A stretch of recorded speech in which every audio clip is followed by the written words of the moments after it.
Right now at 4:30, as some people still dig out from Winter Storm Bobby, this is a good time right now to remind everyone about the dangers of shoveling snow. Over the weekend, 3 people died on Long Island while shoveling. The victims included a 53-year-old man and a 75-year-old man. Doctors warn it can cause heart attacks or muscle strains, and those with coronary artery disease should not do it at all. With more on how to stay safe during the next storm is William Perez, the fire chief for the University of Connecticut, joining us this afternoon. William, good to see you. Thank you for being here. You're welcome. Why is this, we talk about this a lot, but can you explain again why it's so dangerous? Because I know leading up to the storm the other day, we told people, be careful, don't do this. We've had doctors on before, but then of course the snow comes and people are like, I have to get out and clean this up.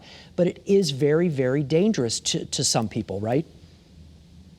That is correct, especially if folks that have pre-existing conditions, diabetes, history of prior heart attacks or high blood pressure, high cholesterol. Folks like that should be extra careful. The other thing, the important part is you have to recognize the signs and symptoms. So if you're exerting yourself and you're starting to feel weak or chest pain, difficulty breathing, nausea, you all of a sudden start to get sweaty. These are some of the signs and symptoms that are telling you that you might be having a cardiac event. So in this case, you need to stop what you're doing, take a break, maybe go inside and rest. If those symptoms they either persist or don't go away, that's a good time to either call your doctor or call 911 for help. The key is not to wait. And you have to be careful from going from no activity to heavy exertion quickly. You want to pace yourself when you do this type of work. Yeah, that's a very good point right there. Our bodies may not be used to doing that much, and it may not seem like it could be a huge deal, but lifting that amount of snow can certainly have a toll on your body. Talk to me about snow blowers too. They can also obviously make it easier, but there's also a potential level where they could be considered dangerous there as well, right? That's correct. Well, one, you're still exerting yourself doing work, moving in, so that can still cause you to have a cardiac event.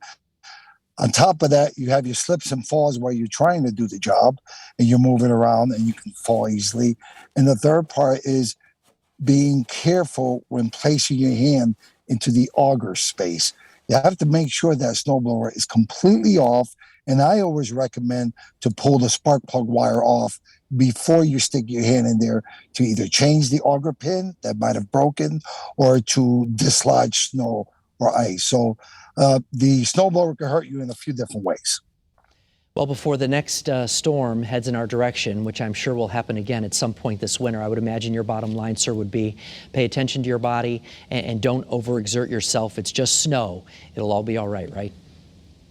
That is correct. And if you could get someone to help you, that's probably even better.